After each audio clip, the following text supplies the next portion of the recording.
Every network card ever manufactured carries a number nobody assigned. Not you, not your ISP, not even the operating system.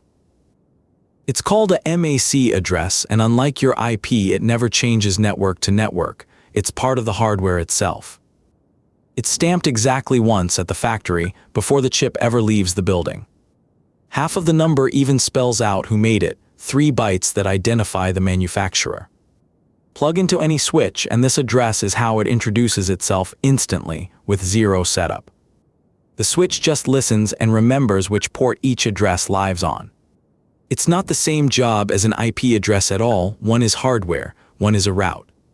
Slow motion, a fixed ID, quietly doing every local introduction on Earth. Slow motion, take 1. Inside the factory, a network chip is given its identity, 48 bits, burned directly into read-only memory before assembly even finishes.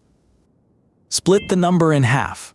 The first 24 bits are the organizationally unique identifier, literally a registered stamp saying built by this company. The last 24 bits are the manufacturer's own serial counter, unique enough that, combined, no two shipped devices should ever collide. Now your laptop joins a network. It plugs into a switch and on the very first frame states its MAC address as the return address. The switch doesn't ask for this. It just watches every frame that arrives and notes which physical port each address came from. In milliseconds, it has a table. This MAC lives on port 4, that one on port 7, built entirely from listening. From then on, your traffic isn't broadcast to every port, it's sent straight to yours. The table turned guessing into knowing. This is a strictly local trick. MAC addresses never leave your immediate network segment. Routers replace them at every hop.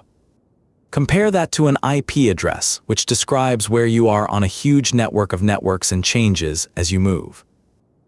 A MAC address, by contrast, describes what you are, a specific piece of hardware, and never changes no matter which Wi-Fi you join.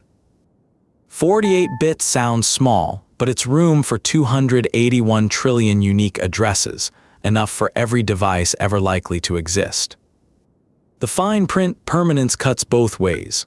A fixed MAC lets a store's Wi-Fi quietly track how often you walk past, even without you connecting.